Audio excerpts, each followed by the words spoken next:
Hi, this is an overview for chapter 8. And in this chapter, the focus is on aesthetic. Aesthetics is focused on the idea of what is attractive, what is enticing, what is normally acceptable to society as being desirable.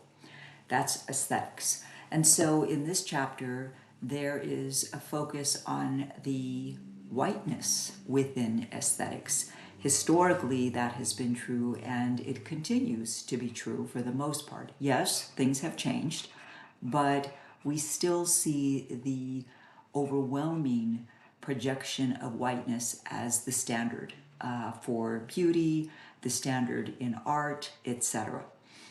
One of the things that is apparent, particularly when you think about art, is the difference between what is considered art and what is considered graffiti, or sometimes it is more kindly called street art. But I want you to consider the difference between work by Shepard Fairey, who is a street artist. He did go to art school, and one of the things that brought him to the attention of many people was back in 2008 when former President Barack Obama was running for president.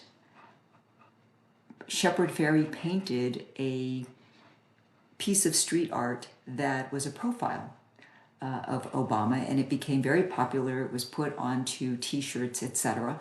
And this artist sells art that sells for millions of dollars. He happens to be a white male who's about 50. Contrast that with the art that also appears on the street somewhere that is done by people of color. Very few people of color get that kind of recognition. There was an exception. You can check him out. There's actually a movie made about him, and I think it's pretty good.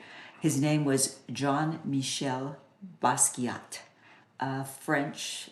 Well, I think he was not quite French. I think he was from somewhere in the Caribbean. And he painted art, street art. A lot of people called it graffiti. And he wasn't noticed until Andy Warhol and other art critics called his art good. Then he became famous. Unfortunately, he died at an early age of a drug overdose. But he was only, I think, 23, 24 when he died. But again, think about his art and how no one really thought to collect it until white artists, a particularly well-known white artists, called it art. Also, I want you to consider, and the textbook provides you with some ways to consider this, how we think of beauty. What is considered beautiful? People of color, some people of color, spend a lot of money trying to appear physically as white as they can. So they may get cosmetic surgery so that their noses are narrower or their eyes appear more westernized, or they might get colored contacts, they might dye their hair, their brows, any number of things to try to look more Caucasian. Also in this chapter is a consideration of cultural appropriation. Cultural appropriation has long happened throughout the world, and it's usually done by whites who adopt part of a culture, and it's not even a true adoption where there's an understanding and an appreciation for that thing. It's just, that's cute, I'm going to get it, I'm going to wear it. I'm going to wear it now. I can think of things from black hairstyles to styles of dress, any number of things that over the years whites have taken for themselves. They've adopted it for themselves without any real attempt to understand the culture, the meaning of that item to the culture that they're taking it from.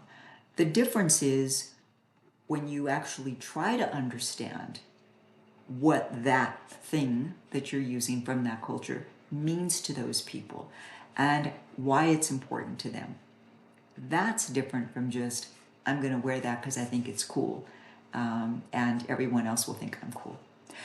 I hope that this chapter gives you a lot to think about in terms of how you view art and literature, beauty, etc., and how we might have engaged in cultural appropriation at some point in time.